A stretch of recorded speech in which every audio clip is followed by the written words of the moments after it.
नमस्कार, सभी लोगों का स्वागत है आपके इस चैनल के ऊपर जिसका नाम है फिजिक्स विद अनिकेत सर। और आज की इस वीडियो में हम देखेंगे इलेक्ट्रोस्टैटिक इस चैप्टर का लेक्चर नंबर 2। ऑलरेडी हमने एक लेक्चर कवर कर लिया है जहां पे हमने प्रीवियस लेक्चर में बेसिकली हमने 11th का जो इलेक्ट्रोस्टैटिक था, 11th इलेक्ट्रोस्टैटिक, उसको कवर करने की कोशिश की थी। उसमें भी स्पेसिफिकली देखा जाए तो कूलम्ब्स लॉ, इसको समझने की कोशिश की थी। उसके बाद इलेक्ट्रिक फील्ड को हमने डिफाइन किया था, उसके प्रॉपर्टीज को समझने की कोशिश की थी। और सबसे इंपॉर्टेंट चीज मैंने दो चीजें स्टार करके रखी थी। एक था flux, that is electric flux, और दूसरा था Gauss law.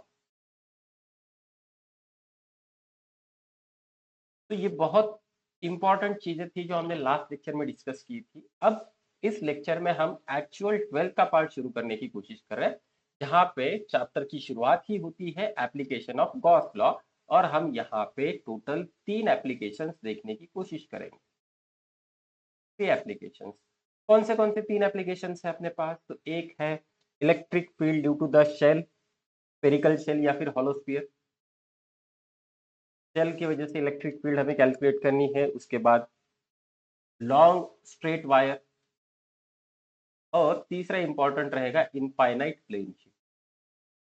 Infinite plane sheet, तो ये हमें आज की इस लेक्चर में देखना है। हम यहाँ पे इन तीनों का डेरिवेशन करने की कोशिश करेंगे और कुछ अच्छे न्यूमेरिकल आज इस लेक्चर में कवर करने की कोशिश करेंगे। अगर आप लोगों ने अभी तक फर्स्ट लेक्चर देखा नहीं है तो फटाफट जाओ, फर्स्ट लेक्चर देखो, पेन पेपर लेके बैठो, नोट्स लिखने की कोशिश करना, उसके बाद इस लेक्चर को देखने की कोशिश करना। तो देखना, तो फर्स्ट पार्ट रहेगा यहाँ पे steps to apply the Gauss law. Gauss law जो है इसको हम किस तरह से यूज कर सकते हैं? तो बेसिकली यहाँ पे देखो, गॉस लॉ है क्या? Integration over the close surface of E dot D S which is equal to total flux. Total flux क्या होता है? तो charge inside the close surface divided by epsilon naught. तो ये है अपना गॉस लॉ। अब इस गॉस लॉ को अप्लाई करने के लिए हमें यहाँ पे कुछ स्टेप्स यूज करने हैं। तो क्या करना है? तो सबसे पहले देखना, सबसे पहले मुझे चार्ज डिस्ट्रीब्यूशन जो है उसको आइडेंटिफाई करना है। तो स्टेप 1 रहेगा यहाँ पे charge distribution, identify the charge distribution. ठीक है, अब ये किस तरह से आइडेंटिफाई करेंगे? तो अपने पास देखना 3 तरह के चार्ज डिस्ट्रीब्यूशन है। कौन से चार्ज डिस्ट्रीब्यूशन है अपने पास? तो एक है लीनियर चार्ज डेंसिटी,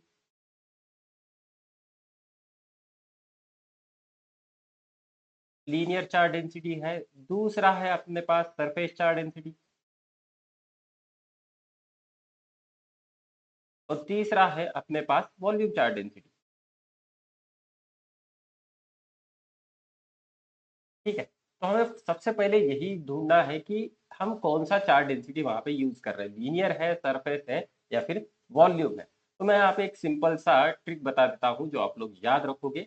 मेरे पास फर्स्ट है शेल, उसके बाद है वायर, और उसके बाद है प्लेन शीट। तो ये आप लोगों को याद ही रखना है। इस तरह से होगा, देखना। जब मैं शेल के बारे में बात करता हूँ तो यहाँ पे रहेगा सरफेस चार्ज डेंसिटी। ओके, तो सरफेस चार्ज डेंसिटी का सिंबल है सिग्मा। तो शेल में रहेगा सरफेस चार्ज डेंसिटी। वायर पे देखा जाए तो अलोंग द लेंथ हम यहाँ पे चार्ज डिस्ट्रीब्यूट करने की कोशिश कर रहे हैं, तो वहां पे फिर से रहेगा lambda, that is linear charge density. और प्लेन शीट के लिए हम यहाँ पे प्लेन शीट पे चार्ज डिस्ट्रीब्यूट कर रहे हैं, तो फिर से अलोंग द सरफेस एरिया हम चार्ज डिस्ट्रीब्यूट करने की कोशिश करेंगे। तो यहाँ पे रहेगा सरफेस चार्ज डेंसिटी। समझ लेना ये चीज। तो आप लोगों को ये याद रखना है, सिर्फ वायर के लिए लीनियर चार्ज डेंसिटी है, और बाकी दोनों के लिए मेरे पास दैट इज शेल रहे या फिर हॉलो स्फीयर रहे और प्लेन शीट रहे, उसके लिए मेरे पास सरफेस चार्ज डेंसिटी है। तो सबसे इंपॉर्टेंट चीज है यहाँ पे हमें चार्ज डिस्ट्रीब्यूशन को आइडेंटिफाई करना है। ठीक है, next, once the charge distribution is identified, हमें यहाँ पे गॉसियन सरफेस ड्रॉ करना है। स्टेप नंबर 2 रहेगा draw Gaussian surface.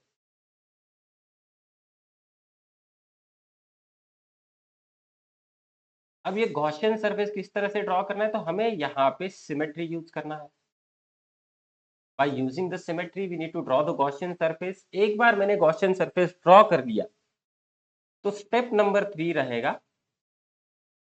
Find Q in. That is Q in का मतलब क्या है, that is charge inside the Gaussian surface, charge inside Gaussian surface. तो जैसे ही मैं यहाँ पे स्टेप नंबर 3 कंप्लीट करता हूं तो मुझे after completing the step number 3 मैं यहाँ पे RHS कंप्लीट कर लेता हूँ। ठीक है, तो हमें यहाँ पे मिल जाएगा RHS। तो देखो 3 स्टेप में ही मुझे RHS मिल रहा है। नेक्स्ट, अब स्टेप नंबर 4 में what we are going to do, step number 4, step number 4 में हमें यहाँ पे स्मॉल गॉसियन सरफेस लेना है। एक small Gaussian surface, Gaussian surface लेना है। स्टेप नंबर 5 में हमें यहाँ पे करना क्या है, तो we need to draw the electric field intensity का डायरेक्शन। ओके, हमें यहाँ पे डायरेक्शन ड्रॉ करना है, डायरेक्शन ऑफ इलेक्ट्रिक फील्ड। ठीक है, once I know the direction of electric field, और अगर मैं यहाँ पे small Gaussian surface that is ds और इस इलेक्ट्रिक फील्ड का अगर मुझे एंगल पता चलता है, then I can compute the LHS। अब LHS कंप्यूट करने के लिए मुझे यहाँ पे फाइंड आउट करना है close integral, that is integration over the close surface of the small Gaussian surface. तो मुझे यहाँ पे करना क्या है, इंटीग्रेशन करना है किसका, गॉसियन सरफेस का। तो हम यहाँ पे गॉसियन सरफेस का इंटीग्रेशन करेंगे। इसका मतलब क्या है, तो in short we are going to find out area of Gaussian surface. Remember this, Gaussian surface का एरिया फाइंड आउट करना है हमें।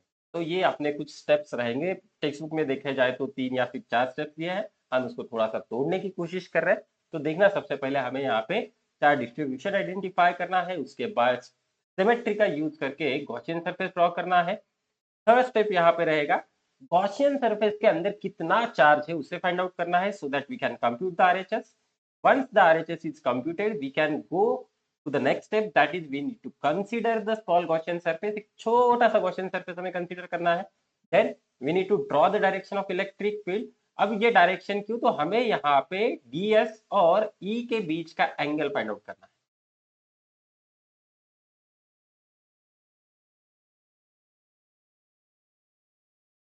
ठीक है, हमें यहाँ पे क्या करना है, एंगल फाइंड आउट करना है। एक बार हमने ये एंगल फाइंड आउट कर लिया तो मैं LHS को सॉल्व कर सकता हूँ। LHS में जो क्लोज इंटीग्रल है, दैट इज हमें यहाँ पे गॉसियन सरफेस का इंटीग्रेशन करना है। That means we are going to calculate the area of Gaussian surface.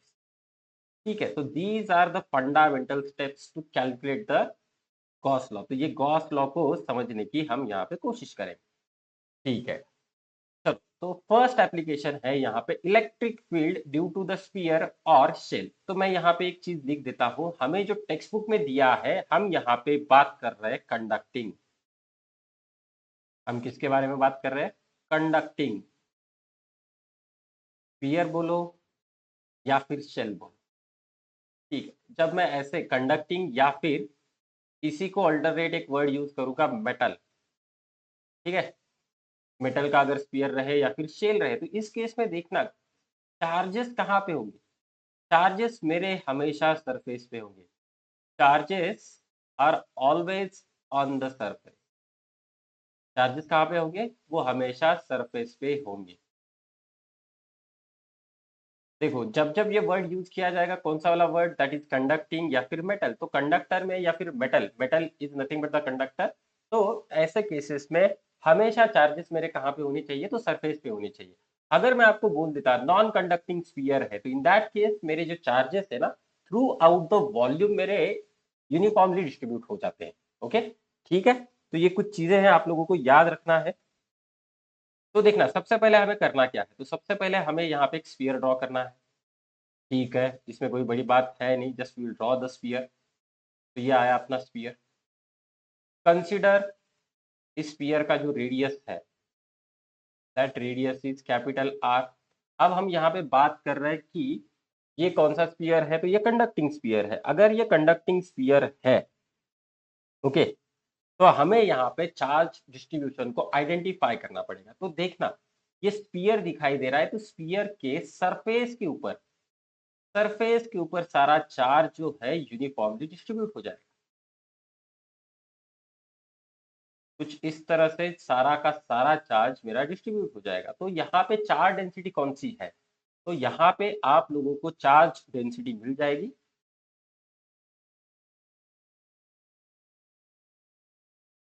That is surface charge density. ठीक है, तो ये रहे अपनी सरफेस चार्ज डेंसिटी। याद रखना, कंडक्टिंग जैसे ही ये वाला वर्ड यूज किया जाता है तो सारे के सारे चार्जेस मेरे सरफेस पे चले जाएंगे। तो स्फीयर के सरफेस पे जा रहा है, मतलब पूरा का पूरा वो सरफेस एरिया यहाँ पे कवर करने की कोशिश कर रहा है। ओके, तो यहाँ पे चार्ज डेंसिटी क्या है? तो सरफेस चार्ज डेंसिटी है। तो हम यहाँ पे क्या कंसिडर करेंगे? Consider a sphere of radius capital R, जिसका सेंटर ओ पे है। Okay, centre is at O, और charge to a uniform surface charge density. ठीक है, तो हमें यहाँ पे क्या मिल रहा है? तो sigma coulomb per metre square इतना सरफेस चार्ज डेंसिटी मिल रहा है। दैट मीन्स यूनिफॉर्मली चार्ज को इसके ऊपर डिस्ट्रीब्यूट किया जा रहा है। एक्चुअली इसका मतलब क्या है? मान के चलता हूँ, स्फीयर के ऊपर टोटल चार्ज है क्यू। स्फीयर के ऊपर कितना चार्ज है? क्यू। तो इस सिग्मा का क्या मतलब होता है? सिग्मा का मतलब ये है, this sigma is equal to Q divided by surface area of sphere. तो सरफेस एरिया ऑफ स्फीयर कितना आ जाएगा? तो वो आ जाएगा 4πr²। तो मतलब मुझे यहाँ पे टोटल चार्ज मिल जाएगा। स्फीयर के ऊपर टोटल चार्ज कितना है? तो वो है सिग्मा इंटू 4πR²। तो this is the charge on sphere. याद रखना, टोटल चार्ज ऑन स्फीयर कितना आ रहा है? तो टोटल चार्ज स्फीयर के ऊपर रहेगा सिग्मा इंटू 4πR²। ठीक है, तो ये हमने यहाँ पे फर्स्ट स्टेप लगा। Next, this is our step number 1। अब स्टेप नंबर 2 क्या है? तो स्टेप नंबर 2 में हमें गॉसियन सरफेस ड्रॉ करना है। फॉर गॉसियन सरफेस, अब देखो गॉसियन सरफेस किस तरह से ड्रॉ किए जाते हैं। We need to consider different points. तो यहाँ पे 3 पॉइंट्स हो सकते हैं। नंबर 1, आउटसाइड पॉइंट, स्फीयर के बाहर वाला पॉइंट रहेगा। नंबर 2, ऑन स्फीयर या फिर सरफेस के ऊपर रहेगा। And number 3, inside the sphere. तो ये 3 पॉइंट है, और इन 3 पॉइंट का मुझे यहाँ पे गॉसियन सरफेस ड्रॉ करना है। ठीक है, तो हमें यहाँ पे 3 अलग अलग पॉइंट कंसीडर करने पड़ेंगे। तो वो कुछ इस तरह से बनेंगे।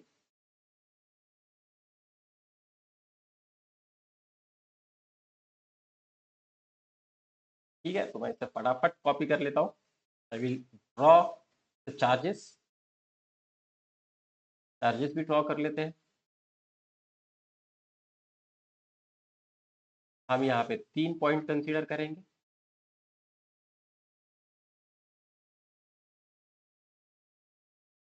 तो एक पॉइंट मैं ले रहा हूँ outside the sphere. Consider point P यहाँ पे है, और इस पॉइंट पी का सेंटर से अगर डिस्टेंस ले लोगे, you will get the distance from centre. तो सेंटर से डिस्टेंस हम मान के चलते हैं कि स्मॉल आर है। ठीक है, सो this is the distance of point P. Clear? अब सेकंड केस में देखना, सेकंड केस में पॉइंट कहाँ पे होगा? सेकंड केस में पॉइंट रहेगा मेरा सरफेस के ऊपर।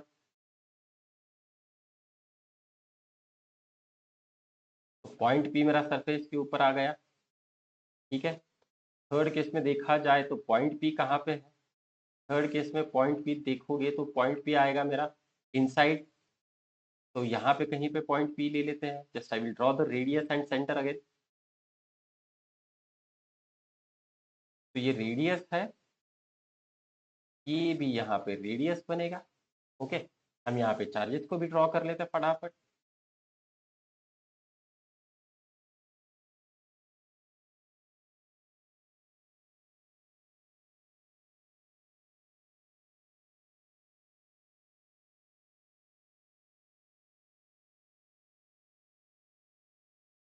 तो मेरे पास टोटल चार्ज कितना है? तो क्यू, और उसकी वैल्यू कितनी है? तो वो है बेटा सिग्मा इंटू 4πR²। कुछ इस तरह से बनेगा। अब by using the symmetry we need to draw the Gaussian surface. तो करना क्या है, स्मॉल आर रेडियस पकड़ के और एक स्फीयर ड्रॉ कर दो, खत्म। तो ये होता है, थोड़ा सा छोटा कर देते इसे,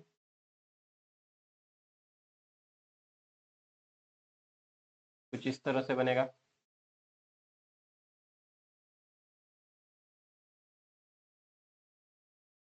सेंटर मैच करने की कोशिश करेंगे हम। चलो, तो ये हमने ड्रॉ कर लिया गॉसियन सरफेस। अब सेकंड केस में देखा जाए तो गॉसियन सरफेस इसी के ऊपर ओवरलैप होगा, तो हम इसको यहाँ पे ड्रॉ नहीं करेंगे। और थर्ड केस में देखना, थर्ड केस में गॉसियन सरफेस आ जाएगा इसके अंदर, कुछ इस तरह से। ठीक है, तो ये बन रहा है मेरा गॉसियन सरफेस। तो ये हुआ अपना स्टेप नंबर 2। तो आप लोग देख सकते हो 3 पॉइंट बन सकते हैं, एक पॉइंट आउटसाइड, एक प्लेन स्फीयर के ऊपर और एक इनसाइड। ठीक है, अब सबसे पहले हम आउटसाइड पॉइंट को कवर करने की कोशिश करेंगे। तो स्टेप नंबर 3 क्या है, व्हाट इज स्टेप नंबर 3? तो आप लोग देख सकते हो गॉसियन सरफेस के अंदर चार्ज कितना है वो फाइंड आउट करना है। ओके, गॉसियन सरफेस के अंदर चार्ज कितना है तो उसे फाइंड आउट करना है। तो इसके लिए करेंगे पॉइंट आउटसाइड, या आउटसाइड वाला जो पॉइंट है उसके लिए करेंगे। तो गॉसियन सरफेस के अंदर देखना, charge inside the Gaussian surface, कितना चार्ज स्फीयर के ऊपर है, स्फीयर के ऊपर चार्ज कितना है, क्यू, तो उतना ही चार्ज इस गॉसियन सरफेस के अंदर रहेगा। ठीक है, तो हमें यहाँ पे charge inside the Gaussian surface मिला। यहाँ पे अगर देखा जाए तो ये बाउंड्री कंडीशन है, यहाँ पे अगर ये देखा जाए तो ये बाउंड्री कंडीशन है, तो क्यू इनसाइड कितना आएगा, यहाँ पे भी क्यू आएगा। लेकिन ये जो पॉइंट है इनसाइड वाला पॉइंट, इनसाइड वाले पॉइंट पे देखना charge inside the Gaussian surface, क्या मैं कोई चार्ज देख पा रहा हूँ छोटे वाले सर्कल के अंदर? तो नहीं। तो charge inside the Gaussian surface कितना आ रहा है, जीरो आ रहा है। Charge inside the Gaussian surface कितना आ रहा है, तो जीरो आ रहा है। तो हमें यहाँ पे थर्ड स्टेप मिल गया। So this is going to our step number 3। ठीक, next step number 4। Step number 4 में करना क्या है, we need to consider a small portion of the Gaussian surface. तो गॉसियन सरफेस क्या है, क्लोज्ड सरफेस है, तो मैं यहाँ पे ही मार्क कर लेता हूँ। चलो, थर्ड केस में तो कोई जरूरत है ही नहीं, थर्ड केस को हम बाद में देखेंगे। मैं इसको मार्क कर देता हूँ। इसका जो एरिया रहेगा गॉसियन सरफेस, ये क्लोज सरफेस होने की वजह से एरिया वेक्टर जो है ये छोटा सरफेस वो आउटसाइड रहेगा। यहाँ पे भी देखा जाए तो एरिया वेक्टर मेरा आउटसाइड रहेगा, और थर्ड केस में भी एरिया वेक्टर मेरा आउटसाइड ही रहेगा। क्लोज सरफेस के लिए एरिया वेक्टर आउटसाइड रहेगा। ठीक है, तो हमने यहाँ पे स्टेप नंबर 4 भी कर दी। तो व्हाट इज स्टेप नंबर 5? तो हमें direction of electric field find out करना है। तो हमें ये भी पता है कि इलेक्ट्रिक फील्ड किस तरह से चलती है। Electric field starts from the positive charge and terminates on the negative charge. तो पॉजिटिव चार्ज ही है यहाँ पे, नेगेटिव चार्ज है ही नहीं, तो हम यहाँ पे इलेक्ट्रिक फील्ड का भी डायरेक्शन ड्रॉ कर लेते हैं। ध्यान से देखना, इलेक्ट्रिक फील्ड का जो डायरेक्शन है, तो this is the direction of electric, ये क्या है मेरा इलेक्ट्रिक फील्ड का डायरेक्शन। ठीक है, तो this is going to be our electric. चलो आगे बढ़ते। Next, what is the angle between this D S and E? हमें यहाँ पे इलेक्ट्रिक फील्ड और ये जो एरिया वेक्टर है, एरिया किसका है ये, तो गॉसियन सरफेस का छोटा सा पोर्शन हमने कंसीडर किया है, उसका एरिया वेक्टर नॉर्मली आउटवर्ड मुझे यहाँ पे दिखाई दे रहा है। तो इन दोनों के बीच में अगर एंगल देखोगे ना, इलेक्ट्रिक फील्ड और गॉसियन सरफेस के बीच में, तो आप लोगों को तीनों केसेस में दिखाई देगा कि भाई इसका जो एंगल है ये एंगल बन रहा है मेरा 0 degree. Okay, now we can apply the equation. तो हम यहाँ पे इक्वेशन को अप्लाई कर सकते हैं। Now this is going to be the last step, integration of E dot D S which is equal to Q inside divided by epsilon naught. ठीक है, तो ये बन जाएगा integration of E D S cos of zero, क्योंकि theta zero है। Charge inside कितना है, तो वो है capital Q divided by epsilon naught. Okay, next cos zero की वैल्यू आती है 1। तो अब मैं यहाँ पे इंटीग्रेशन ऑफ डीएस कर सकता हूँ, कैपिटल क्यू को लिख सकता हूँ sigma into 4 pi capital R square divided by epsilon. Okay, now अब देखना आउटसाइड वाला जो पॉइंट है, हमें यहाँ पे गॉसियन सरफेस का एरिया निकालना है। तो अगेन मुझे यहाँ पे उसका गॉसियन सरफेस का सरफेस एरिया मिलेगा, और गॉसियन सरफेस का सरफेस एरिया कितना आ रहा है, here you can see the surface area of the Gaussian surface तो ये आ जाएगा गॉसियन सरफेस का surface area, that is 4 pi small R square which is equal to sigma into 4 pi capital R square divided by epsilon naught. तो आप लोग देख सकते हो यहाँ पे 4 पाई कैंसिल आउट हो जाएगा। इलेक्ट्रिक फील्ड की वैल्यू मुझे मिल जाएगी, that is sigma into capital R square divided by epsilon naught into small R square.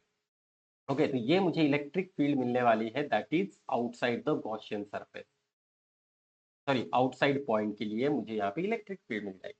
अब देखना सेकेंड केस में क्या हो रहा है। In second case, case number 2, हमें यहाँ पे दिखा है small R is equal to capital R, small R is equal to capital R. तो इलेक्ट्रिक फील्ड मुझे यहाँ पे मिल जाएगी sigma divided by epsilon naught. Okay, तो सेकेंड केस के लिए मुझे मिल जाएगा sigma divided by epsilon naught. और थर्ड केस में अगर देखोगे, integration of E dot D S which is equal to Q inside divided by epsilon naught. तो क्यू इनसाइड थर्ड केस के लिए कितना है, तो वो 0 है। तो मतलब मेरा आर एच एस क्या होगा, यहाँ पे 0 हो जाएगा। ओके, आर एच एस क्या होगा, 0 हो जाएगा। तो यहाँ पे पॉसिबिलिटी बन रही है, क्या पॉसिबिलिटी बन रही है, एक तो इलेक्ट्रिक फील्ड 0 होगी या फिर एरिया वेक्टर 0 होगा। लेकिन हमने देखा है area vector can not be 0।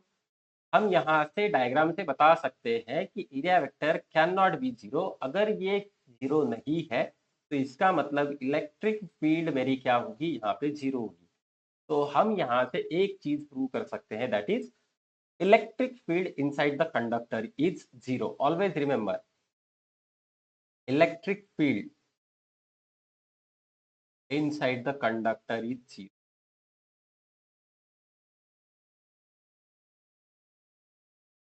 Electric field inside the conductor is 0। तो ये बहुत ही इंपॉर्टेंट प्रूफ है जो हमने लास्ट ईयर सीखा था। इलेक्ट्रिक फील्ड किसी भी कंडक्टर के अंदर कितनी होती है, 0 होती है। तो हम यहाँ पे उसे मैथमेटिकली प्रूव कर सकते हैं।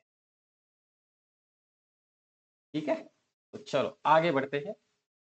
Now the next application due to the infinite wire. अब जब मैं वायर के बारे में बात कर रहा हूँ, तो वायर क्या होता है, तो ये सिलेंडर होता है। वायर क्या रहेगा, तो ये सिलेंडर रहेगा। तो समझ लेना यहाँ पे कुछ इस तरह से मैं सिलेंडर बनाने की कोशिश करूंगा।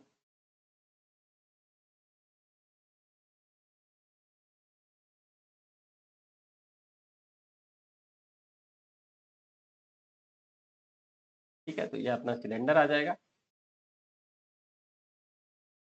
ये जो सिलेंडर है वो इनफाइनाइट है, रिमेंबर दिस, ये सिलेंडर। अब मुझे इसका एक एक्सिस निकालना पड़ेगा। कंसीडर दैट ये उसका एक्सिस है।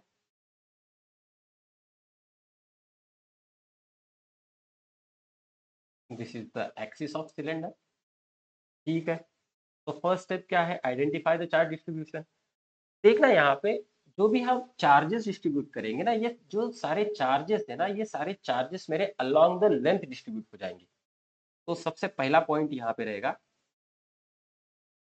चार्जेस विल डिस्ट्रीब्यूट यूनिफॉर्मली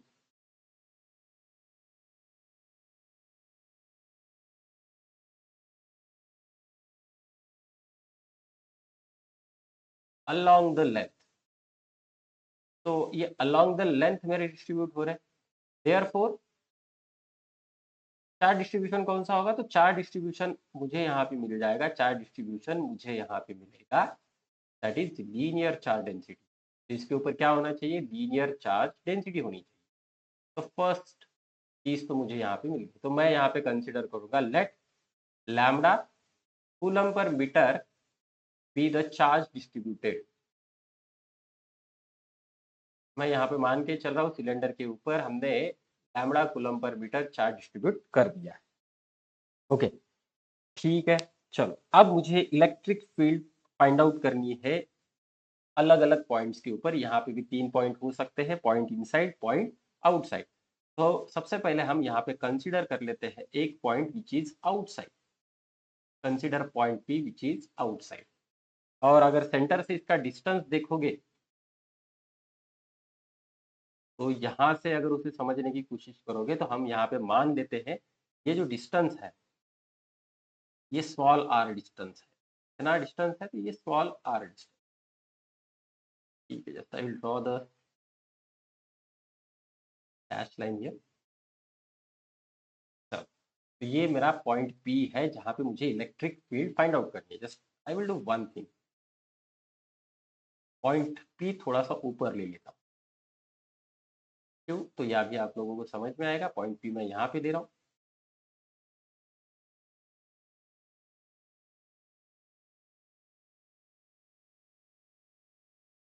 मान के चलते हैं कि point P small r distance पे है, capital R is the radius of the cylinder. तो ये रेडियस बनेगा कैपिटल R। हमने यहाँ पे lambda coulomb per metre charge distribution लिया है, तो मतलब मेरे जो चार्जेस है कुछ इस तरह से ओवर द लेंथ डिस्ट्रीब्यूट हो जाएंगे। मैं उसे भी ड्रॉ कर देता हूँ।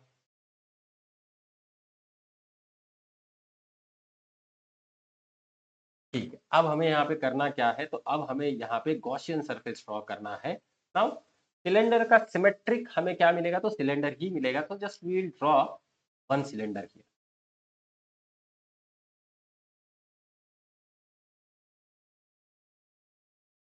हम यहाँ पे एक सिलेंडर ड्रॉ करेंगे। ठीक है, थोड़ा सा इसे नीचे खींच।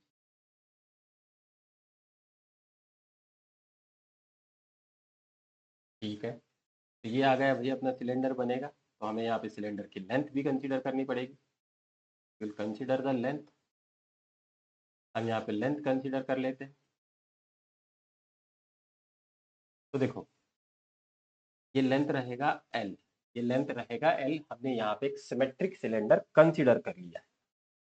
ठीक है, पॉइंट P। अब हमें यहाँ पे करना क्या है, तो we need to consider one small Gaussian surface. तो मैं इस सिलेंडर के ऊपर एक छोटा सा गॉसियन सरफेस, तो this is going to be our Gaussian surface.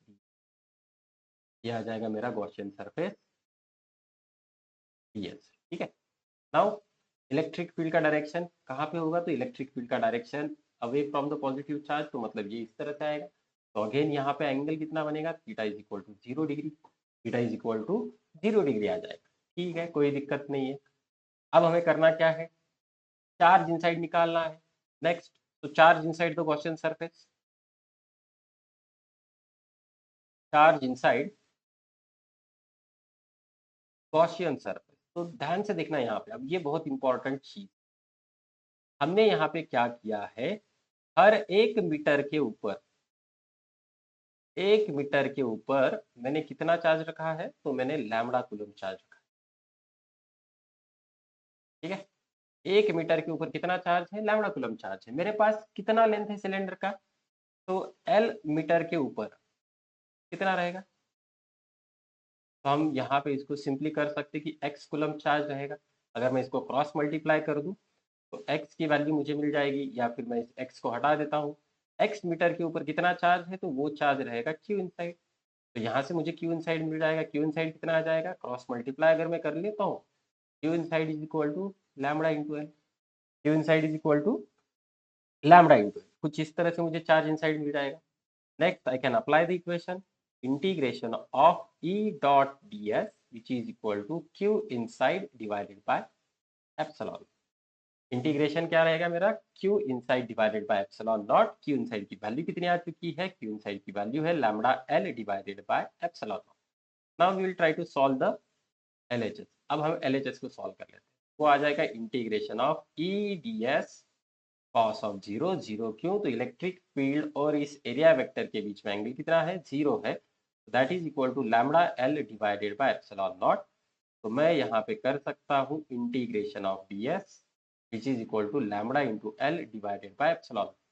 तो अब मुझे यहाँ पे करना क्या है, तो मुझे ये जो हमने गॉसियन सिलेंडर बनाया है, तो this is our Gaussian surface, और ये क्या है, तो एक गॉसियन सिलेंडर मुझे यहाँ पे दिखाई दे रहा है। और सिलेंडर का सरफेस एरिया निकालना है। तो सरफेस एरिया निकालने के लिए देखना, ये जो है सर्कल जो दिखाई दे रहा है उसका लेंथ कितना है, 2πr। और ये जो वर्टिकल लेंथ है उसका लेंथ कितना है, तो उसका लेंथ है स्मॉल l। तो यहाँ से मुझे सरफेस एरिया मिल जाएगा सिलेंडर का, that is 2π small r into L which is equal to lambda l divided by epsilon naught. तो आप लोग देख सकते हो ये l कैंसिल हो जाएगा। मुझे यहाँ पे इलेक्ट्रिक फील्ड की वैल्यू मिल जाएगी, that is going to be lambda divided by 2π epsilon naught into R. तो ये एक्सप्रेशन मिल जाएगा हमें। इसको हम कुछ इस तरह से भी याद रख सकते हैं। रिमेंबर दिस, अगर मैं ऊपर नीचे 2 से मल्टीप्लाई कर दूं तो ये मिल जाएगा 2 lambda divided by 4 pi epsilon naught into R. तो ये 4 पाई एप्सिलॉन नॉट मतलब क्या होता है, वो होता है के, दैट इज इसको हम लिख सकते हैं 2 के lambda divided by epsilon naught. तो ये भी एक इसका एक्सप्रेशन हो सकता है। ओके, तो this is electric field due to the infinite wire. इसमें charge distribution linear charge density है और ये हमने इसका डेरिवेशन कर दिया। नेक्स्ट, अब देखना सेकंड केस में क्या है। If point P lies on surface, अगर पॉइंट P सरफेस पे हो, इसका मतलब क्या हो रहा है, स्मॉल r की वैल्यू कितनी बन जाएगी, कैपिटल R, और ये जो इलेक्ट्रिक फील्ड मुझे मिलेगी, और ये जो इलेक्ट्रिक फील्ड मुझे यहाँ पे मिलेगी, that electric field equal to lambda divided by 2 pi epsilon naught into r। ये कुछ इस तरह से हमें यहाँ पे इलेक्ट्रिक फील्ड मिल जाएगी। ठीक है, नेक्स्ट थर्ड थिंग, तीसरी चीज, if point P lies inside the surface, if point P lies inside the surface, अगर पॉइंट P सरफेस के अंदर हो, तो भाई इसके लिए तो मुझे समझना पड़ेगा। Just again I will draw the cylinder, पूरा स्ट्रक्चर समझने की कोशिश करेंगे। तो ओरिजिनल जो वायर है उसका मैं थोड़ा सा लेंथ या फिर साइज बड़ा कर लेता हूँ।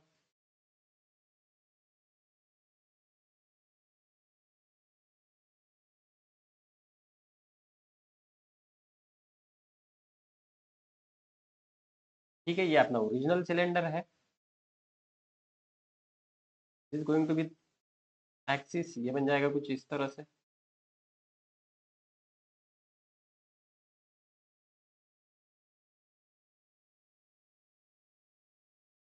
ठीक है, तो ये रहेगा अपना कैपिटल आर के ऊपर चार्जेस कितने हैं, तो lambda coulomb per metre charges. ठीक है, हमें यहाँ पे करना क्या है, we need to consider point P which is inside. तो हम यहाँ पे एक पॉइंट P मार्क कर लेते हैं। तो मान के चलते हैं कि पॉइंट P यहाँ पे है, तो again we need to draw a small cylinder. ये कुछ इस तरह से सिलेंडर होगा, एल लेंथ हो जाएगा L, और ये डिस्टेंस आ जाएगा R। ठीक है, तो अब यहाँ पे देखना, ये जो येलो कलर का जो सिलेंडर दिखाई दे रहा है, इसके अंदर कितने चार्जेस हैं, charges inside this Gaussian surface. Charges inside the Gaussian surface कितने हैं, 0 है। अगर charges inside the Gaussian surface 0 है, तो हमें यहाँ पे मिल जाएगा integration of E dot D S equal to 0। इसका मतलब फिर से क्या होगा, electric field inside this wire is going to be 0। तो वायर के अंदर इलेक्ट्रिक फील्ड क्या होगी, अपनी 0 बन जाएगी। तो ये कुछ इस तरह से हम इसका डेरिवेशन कर सकते हैं।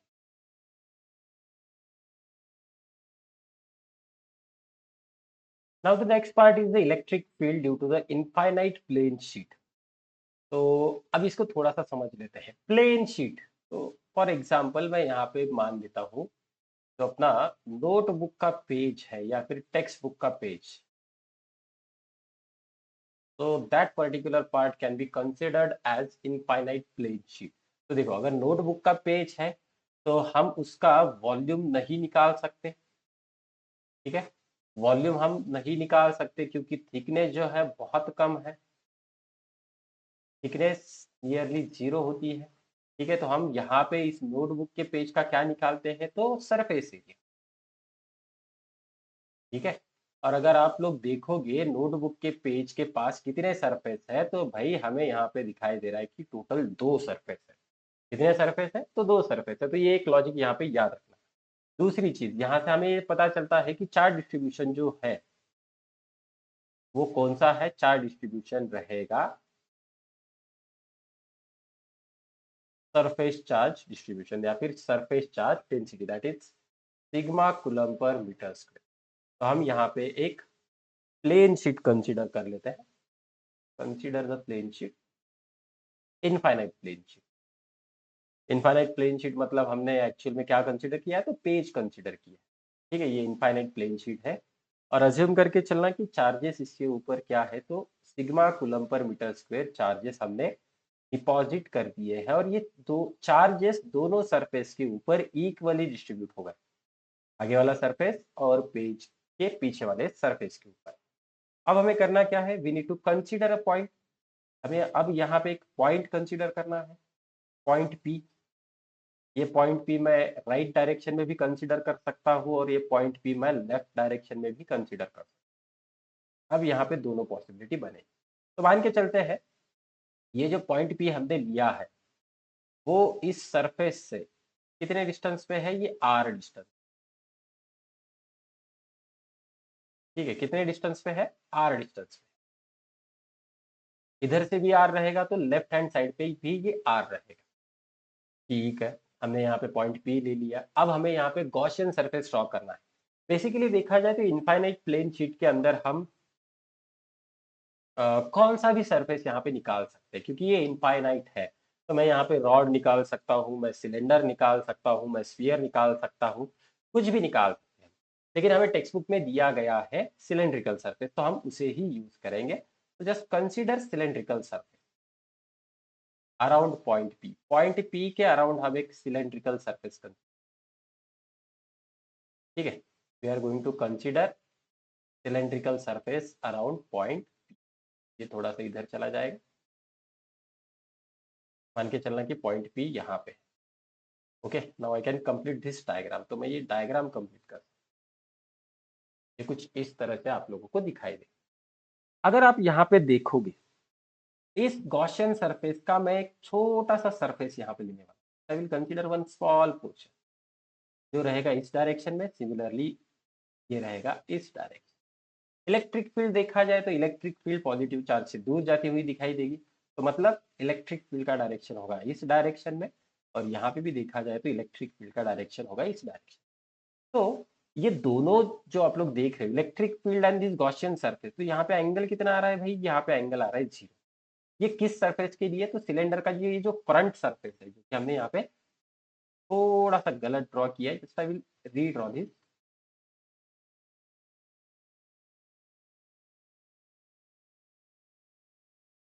ये कुछ इस तरह से रहेगा। तो ये हमने जो डीएस लिया है इधर, सिमिलरली इस साइड भी रहेगा। अब देखना इसमें कौन से सरफेस आते हैं। मुझे टोटल फ्लक्स निकालने के लिए मुझे क्लोज सरफेस कंसीडर करना पड़ेगा, तो मैं इनको नाम दे देता हूँ। Just I will give the name. ये पी है, ये पी डैश है। तो फ्लक्स निकालने के लिए, फ्लक्स क्या होता है, flux phi is equal to Q inside divided by epsilon.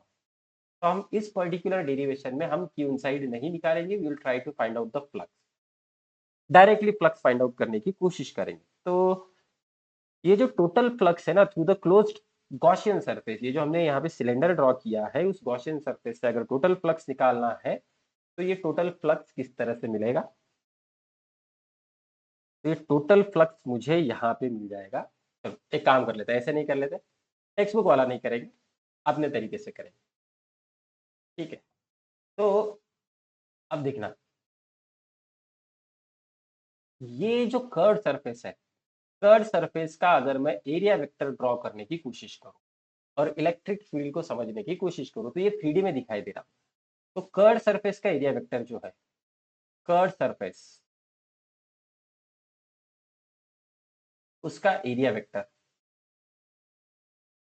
ये एरिया वेक्टर क्या है, तो ये area vector is perpendicular to electric field. Always remember this, perpendicular to electric field.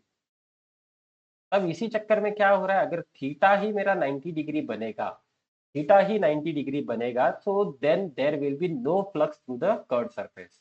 इसका मतलब क्या आ रहा है, no flux through curve surface. ठीक है, तो एक चीज होगी यहाँ से मुझे समझ में आ रही है, no flux through the curve surface. मान के चलो ये जो हमने लिया है यहाँ पे, ये जो गॉसियन सरफेस, इसका इंटीग्रेशन, ये टोटल सरफेस, ये सामने वाला टोटल एरिया ए है, उसमें से हमने छोटा लिया है डीएस। ठीक है, तो क्यू इनसाइड कितना होगा, क्यू इनसाइड कितना होगा, इसके अंदर जितना है, इस डीएस के अंदर जितना है उतना ही क्यू इनसाइड होगा। तो मुझे यहाँ पे क्यू इनसाइड मिल जाएगा। तो देखो sigma is equal to Q divided by area. तो यहाँ से मुझे क्यू इनसाइड मिल जाएगा, Q inside that is flux inside the Gaussian surface is equal to sigma into A. तो ये मुझे मिल रहा है आरएचएस। अब हम थोड़ा सा एलएचएस की तरफ चलते हैं। Integration of E dot D S is equal to Q inside divided by epsilon naught. क्यू इनसाइड की वैल्यू कितनी आई है, sigma into A divided by epsilon naught. Okay, E dot D S हम निकाल सकते हैं, कर्व सरफेस से फ्लक्स जीरो है तो इलेक्ट्रिक फील्ड भी जीरो होगी, तो हम उसको कंसिडर नहीं करेंगे, तो ये आ जाएगा डी एस। तो हमें यहाँ पे क्या करना है, गॉसियन सरफेस का सरफेस एरिया लेना है। तो आप लोग देख सकते हो मुझे यहाँ पे दो दो सरफेस एरिया दिखाई दे रहे हैं। मुझे गॉसियन सरफेस के कितने सरफेस एरिया दिखाई दे रहे हैं, तो मुझे यहाँ पे दो सरफेस एरिया दिखाई दे रहे हैं। तो मैं यहाँ पे लिख सकता हूँ E into twice A which is equal to sigma into A divided by epsilon naught. तो ये कैंसिल हो जाएगा, मुझे इलेक्ट्रिक फील्ड मिल जाएगी, electric field E is equal to sigma divided by 2 epsilon naught. तो रिमेंबर दिस फॉर्मूला। अगर मैं यहाँ पे बोलूँ चार्ज्ड प्लेन शीट है, अगर मैं यहाँ पे बोलूँ चार्ज्ड प्लेन शीट है, कंडक्टिंग नहीं, तो मुझे इलेक्ट्रिक फील्ड कितनी मिलेगी, तो वो मिल जाएगी sigma divided by 2 epsilon naught. और ये जो इलेक्ट्रिक फील्ड है, this electric field is independent of the distance, तो ये डिस्टेंस के ऊपर डिपेंड नहीं करती है। तो रिमेंबर दिस, तो आप लोगों को ये चीज यहाँ पे याद रखना है।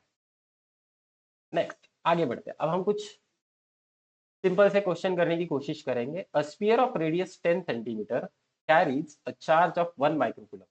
Calculate the electric field at a distance 30 centimeter from the center of the sphere, at the surface of the sphere and at a distance 5 centimeter from the center of the sphere।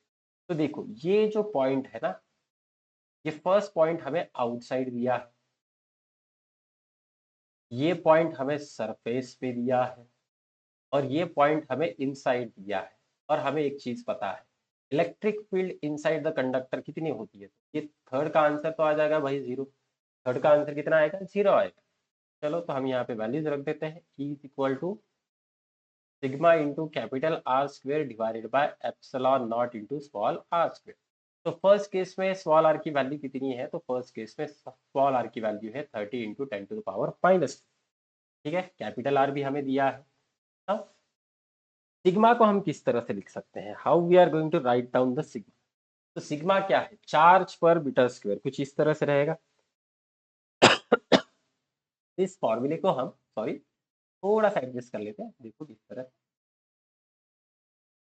Sigma को मैं लिख सकता हूँ charge divided by surface area, charge by surface area.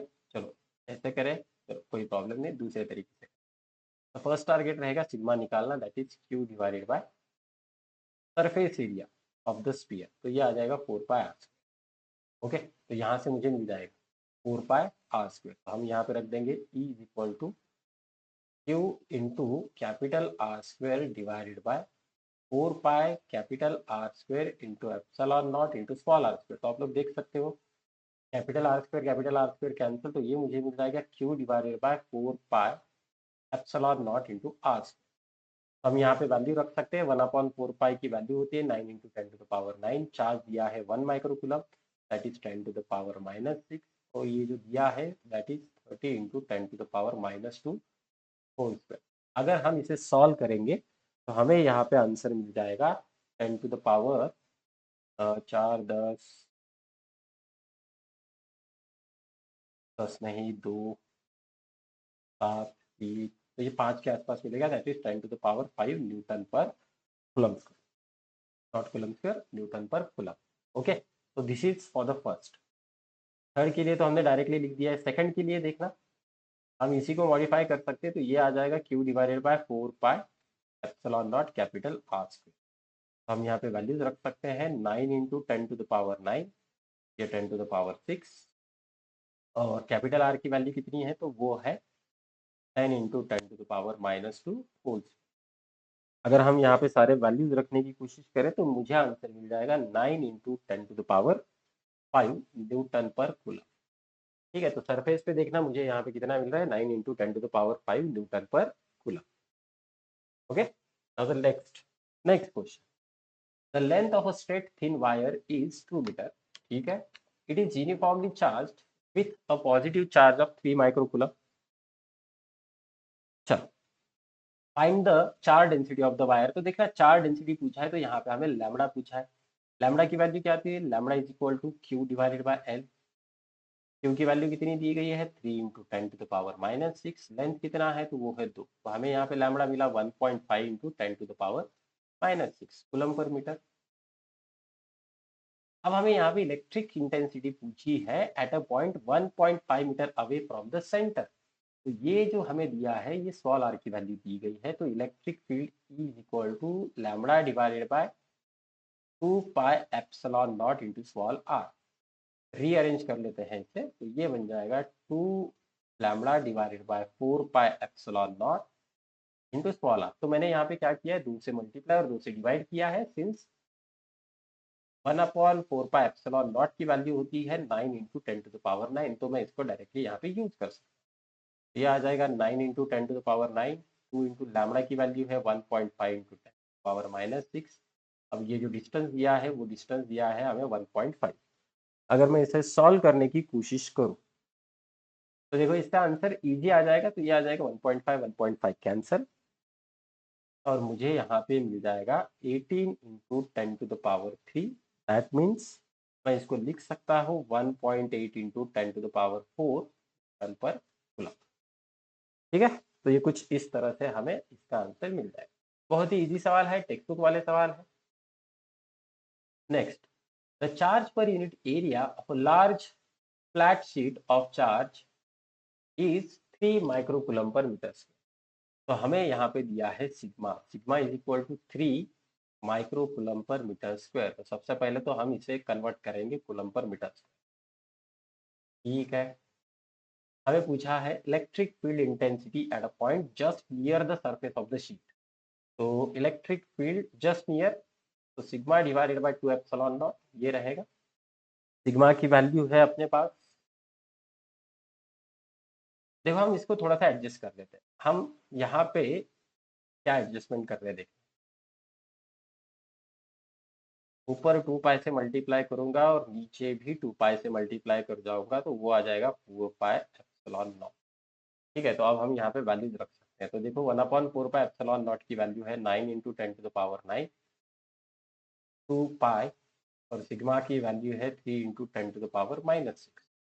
तो ये मुझे मिल जाएगा लगभग 9 इंटू 6 पाई इंटू 10⁻3, तो ये 54 इंटू 3, तो 162 के आसपास आंसर मिल जाएगा। 162 165, ठीक है 162 163 अप्रोक्सीमेटली मैं यहाँ पे लिख रहा हूँ, अप्रोक्सीमेटली इंटू 10⁻3 -3, सॉरी मैं यहाँ पे एक फैक्टर भूल गया, +3 रहेगा, +3, तो ये मुझे मिल रहा है 1.6 इंटू 10⁵ न्यूटन पर कूलम। तो ये थोड़ा सा ये प्रोसीजर याद रखना जो हम यहाँ पे करने की कोशिश कर रहे हैं। नेक्स्ट आगे बढ़ते हैं, अच्छा क्वेश्चन है, ध्यान से समझना। Electric charge is uniformly distributed along a long straight wire of radius 1 millimetre. तो रेडियस दिया है मुझे यहाँ पे 1 मिलीमीटर, ठीक है कोई दिक्कत नहीं है 1 मिलीमीटर। द चार्ज पर centimetre length of the wire is Q coulomb. तो हमें यहाँ पे लैम्बडा दिया है, लैम्बडा की वैल्यू दी गई है क्यू कूलम पर सेंटीमीटर। यह आ जाएगा Q into 10⁻+2 coulomb per metre. ठीक है, ये कितना आ जाएगा Q into 10⁻2 coulomb per metre. Another cylindrical surface of radius 50 centimeter and length 1 meter symmetrically encloses the wire as shown in the figure. The total electric flux passing through the cylindrical surface area. तो हमें यहाँ से electric flux कितना पास हो रहा है वो पूछा जाए। तो electric flux phi is equal to charge inside divided by epsilon naught. ठीक है, तो चार्ज इनसाइड निकालने के लिए, चार्ज इनसाइड निकालने के लिए मुझे चाहिए होगा lambda into L divided by epsilon naught. तो लैम्बडा की वैल्यू कितनी है, लैम्बडा की वैल्यू है क्यू इंटू 10⁻2, और ये लेंथ कितना है, तो ये लेंथ है 1 metre divided by epsilon naught. तो आंसर कितना आ जाएगा, तो आंसर आ जाएगा 100 Q divided by epsilon naught. तो बहुत ही बेसिक सा सवाल था, एप्लीकेशन ओरिएंटेड। आगे बढ़ते हैं।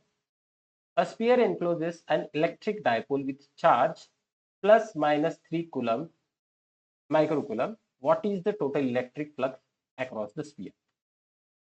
तो इलेक्ट्रिक फ्लक्स पूछा है, ये स्फीयर है, यहाँ पे +3 माइक्रोकुलम चार्ज है और यहाँ पे -3 माइक्रोकुलम चार्ज है। तो फ्लक्स क्या होता है, flux phi is equal to Q inside divided by epsilon naught. तो देखना इस स्फीयर के अंदर टोटल चार्ज कितना है, तो टोटल चार्ज है +3 microcoulomb -3 microcoulomb divided by epsilon naught. तो आंसर कितना आ जाएगा, 0। तो हमें यहाँ पे ऑप्शन मिल जाएगा सी।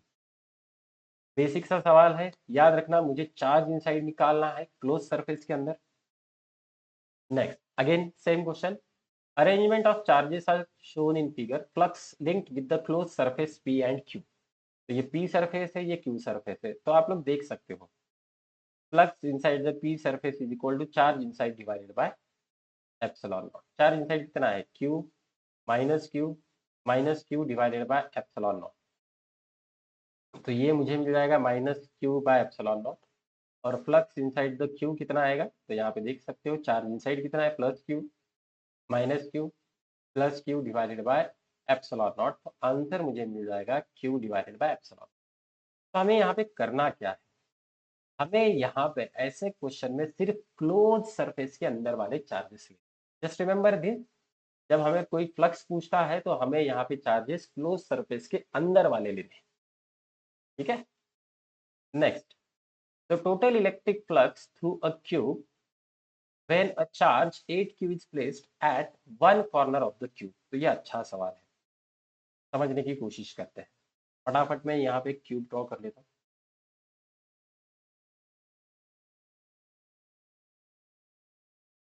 तो हमने यहाँ पे क्या किया है, हमने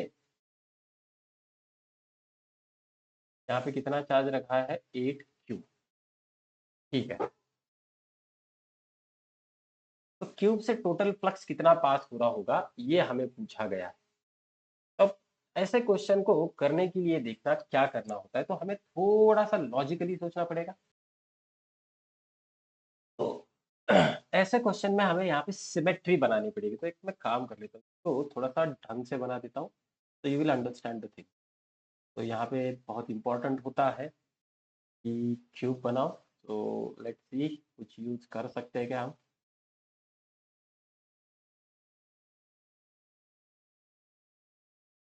तो शेप डाल सकते हैं।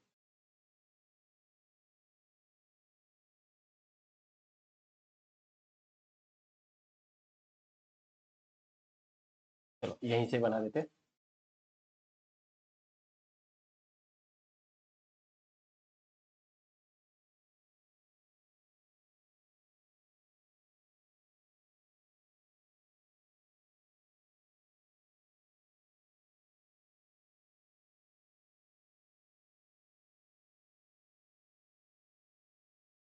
इस तरह से ये क्यूब बनेगा,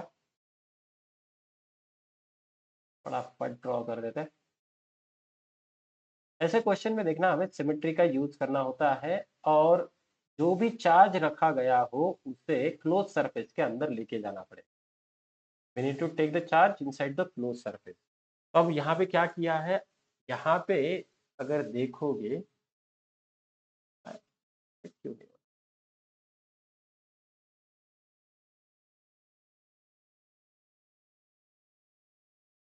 ठीक है चलो मैं फ्री हैंड ही कर देता हूँ। तो यहाँ पे 8q चार्ज, ठीक है। अब इस 8q को मुझे एग्जैक्टली सेंटर पे लेके आना है, तो हमें यहाँ पे बहुत सारे क्यूब यूज करने पड़ेंगे। कुछ इस तरह से यूज कर सकते हैं। तो देखो मैं यहाँ पे एक क्यूब लगा रहा हूँ, ये just I will draw the free hand. तो फ्री हैंड से फटाफट कर देता हूँ, तो एक क्यूब आया। सिमिलरली इधर एक क्यूब आएगा, इसके पीछे एक क्यूब आएगा। ये मैंने 3 लगा दिया। अब इसके ऊपर भी क्यूब्स बनेंगे अपने, इसके ऊपर टोटल 4 क्यूब्स आएंगे। वो कुछ इस तरह से मुझे दिखाई दे रहा हो, ठीक है। तो आप लोग यहाँ पे देख सकते हो कि इस तरह से डायग्राम ड्रॉ किया जा रहा है। तो आप लोग देखोगे यहाँ पे,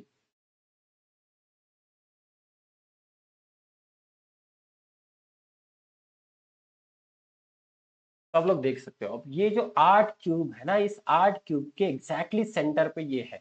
तो flux through the big cube, तो वो कितना आ रहा है, तो वो हो जाएगा Q inside divided by epsilon, ठीक है।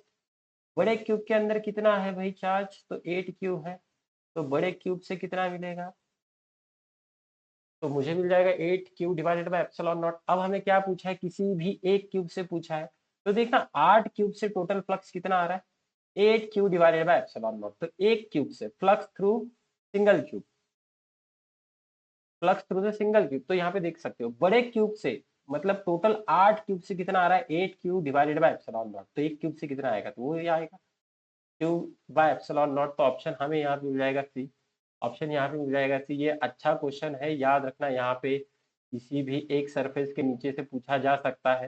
फॉर एग्जाम्पल ये जो शेडेड रीजन है, यहाँ से अगर आप लोगों को फ्लक्स पूछा जाए, ठीक है, तो आप लोग देख सकते हो ये जो बड़ा क्यूब बना है, इसके पास टोटल 6 सरफेस है। तो 6 सरफेस में से क्यूब कितना आ रहा है, 8 cube by epsilon not, flux इतना आ रहा है। तो एक छोटे वाले सरफेस से कितना आएगा, तो उसको डिवाइड करना पड़ेगा 4 से, और उसका 1/4 पार्ट, तो ये आ जाएगा 8/16, that is Q divided by 2 epsilon. तो इसमें बहुत सारे क्वेश्चन बनते हैं। Okay, next. तो ये सबसे अच्छा सवाल है, एक जेईई मेन का क्वेश्चन है, आप लोग देख सकते हो। Two infinite planes each with uniform surface charge density plus sigma are kept in such a way that the angle between them is 30 degree. The electric field in the region as shown between them is given by, तो हमें इन दोनों के बीच में electric field पूछा है। तो भाई ऐसे क्वेश्चन में देखना, हम यहाँ पे एक पॉइंट पी कंसीडर कर सकते हैं, कहीं पे भी कर सकते हो, ये सिमेट्रिक ही होना चाहिए, ऐसा नहीं होता है। ये प्लेट नंबर 1, ये प्लेट नंबर 2, तो हमें पता है इलेक्ट्रिक फील्ड कौन से डायरेक्शन में होगी। तो यहाँ पे अगर देखोगे ना, तो ये इलेक्ट्रिक फील्ड इस प्लेट की वजह से एग्जैक्टली परपेंडिकुलरली आगे जाएगी, ठीक है। तो ये प्लेट नंबर 1 की वजह से इलेक्ट्रिक फील्ड है। वेक्टर के फॉर्म में लेना है, nothing else, Y cap X cap are nothing but the direction of X and Y axis. और प्लेट नंबर 2 की वजह से इलेक्ट्रिक फील्ड जो है वो कितनी आ रही है, तो वो जाएगी अपवर्ड डायरेक्शन में, तो ये है इलेक्ट्रिक E2।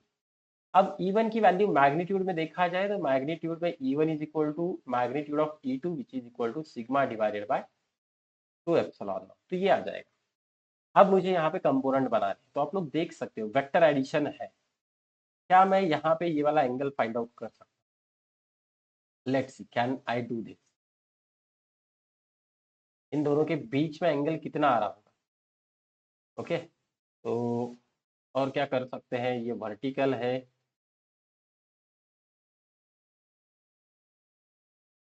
तो ध्यान से देखना, ये कुछ इस तरह से बन रहा होगा, ये 90, ये 90, ये 30, तो ये कितना आ रहा है, ध्यान से देखना ये कितना आ रहा है। तो 90 90 30 180 210 360 में से 210 निकाल दो, तो ये मुझे मिल जाएगा 150।